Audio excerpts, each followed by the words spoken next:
here for a new video. Now today I'll be talking about one of the biggest rivalries when it comes to cars, and it is the rivalry between the Challenger, the Mustang, and the Camaro, basically the pony cars. Now historically, the Mustang has always sold better than the Camaro and Challenger.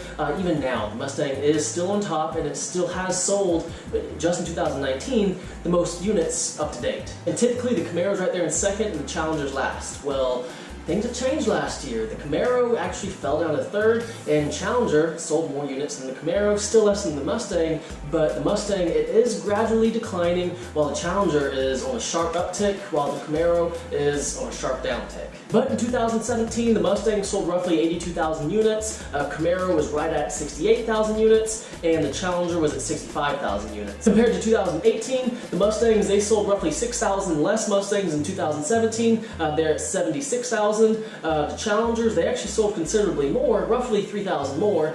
They sold 67,000 units for 2018, and the Camaro, they lost a ton.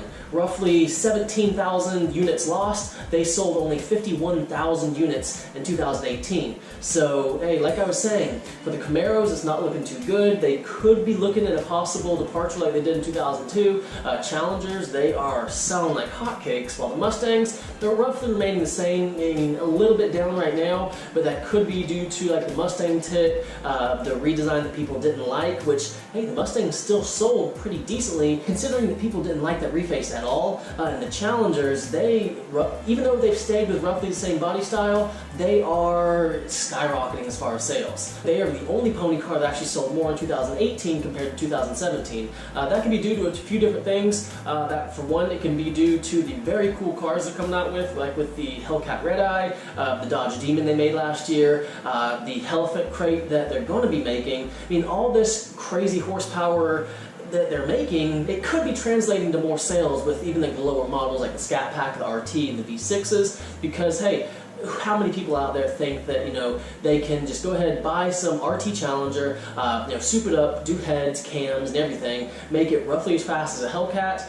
I mean, that aspiration is always out there. So that could be one reason that the sales have gone up compared to 2017. And with the Camaros, why they're selling so much less than 2017, I'm thinking it's because the reface, I mean, it's not, in my opinion, in the opinion of so many people out there, the reface is not too great. Even the rear, I mean, the rear I'd say is the best thing they did, but with the front, I mean, I'm not a big fan of that flow tie and just that front end in general. I mean, I'm a Mustang guy, but I'm just not a big fan of it. I mean, don't get me wrong, I'm not just some Chevy hater. I mean, if Chevy makes a cool car, I will definitely give it props. But with that new Camaro, I mean, it's just not really hitting with me, and that's one reason why GM is kind of fast-tracking the reface for the new Camaro. The Mustangs, I'm not too let down. Yeah, they sold 6,000 units less than they did in 2017, but considering how much less the Camaros sold than 2017, I mean, hey, Mustangs will come out on top. And we're still on top of the hill. The Mustangs, even to date in 2019, we've sold more than the Camaros and the Challengers. Now,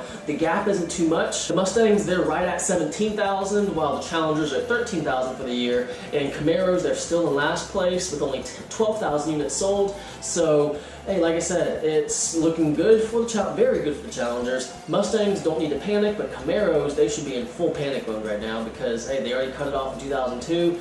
They brought it back. It did really, really good. But right now, they're just not selling too good. And another reason why the numbers have been falling lately is because the demand for SUVs and just bigger trucks in general. Total sports car sales in the US, they've actually fallen. In 2015, they've sold 372,000 units. Compared to 2018, they only sold 273,000 units. So, like I said, it's not terrible news for the Mustangs that they aren't selling as much as they did before, but we definitely need to watch out for Dodge because they are killing it with the Chargers. Actually, Chargers, they sold more than all of them. In 2018, the Chargers, they sold 80,000 units, so they sold more than the Mustang, Challenger, and Camaro. But one reason why the Chargers outsold any of the other cars is because cops use them as fleet cars, and there's so many other uses for Chargers because, hey, they're a big vehicle, but still they have enough power, even with the V6s, to for one, have good gas mileage and have enough power to do what police and other like taxis and different things like that need them to do. But let me know what y'all think of everything. You know, is this good for the Mustangs that we're still on top selling the most? Are the Challengers this rising kind of threat that a lot of people aren't even considering? And the Camaros, are they even going to be around for much longer? Because